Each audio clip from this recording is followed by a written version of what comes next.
Urrats bat, 50 urte. Eskerrik asko gure gonbidapena onartu eta elkarrekin ikerlanen iragana, oraina eta etorkizuna zeharkatzeagatik.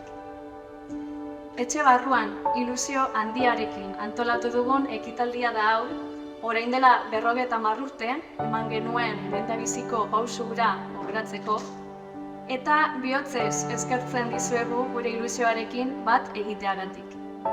Gaurko ekitaldian eta hunkigarria izan da, azken baten goaz eginean hasi txikitxo bat ipiniz, gaur sortu den ikerlan berri hau ikaragarria da, asmatu bezkinuan egingo garai hartan ona helduko ezenik.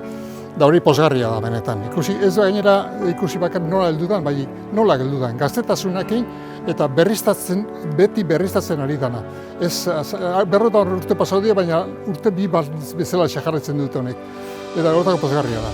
Celebrar un acto como este, ¿no? En el 50 aniversario es algo ilusionante, pero creo que lo que tenemos que hacer los que estamos hoy en día aquí y los que vendrán es seguir trabajando lo más duro posible para celebrar de nuevo dentro de 25 años, dentro de 50 y que esta aventura no tenga fin. Enpresei emundutza hobe bai euren garrantzia, eurak die gure bezeroak eta eurendako lan egiten dugunez, eurak daz gure proiektuaren zentruan be bai, pertsonekin batera.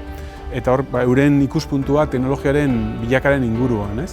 Eta gero, momenturik hunkigarrena, izan da, eduki dugun ikerlaneko lehendakari guztiei, izendako lehendakari guztiei, eta zuzendari nagusiei, injotzen omenaldi txiki bat, ez? Harri bat emondotau, simbolizatuz hori lehenengoko harri hori, eta bukatu du, dantza batekin, eta nolabaiteko etorkizunera begiratuz, beste 50 urtetan gutxienez, hemen egongo gare, aurrekoekin zabienen oinarrituz, miresmen handiz, harrotasunaz, eta hurrengoko urtietan, hurrengoko hamarkadetan be, bide hori jarraitzeko, ez?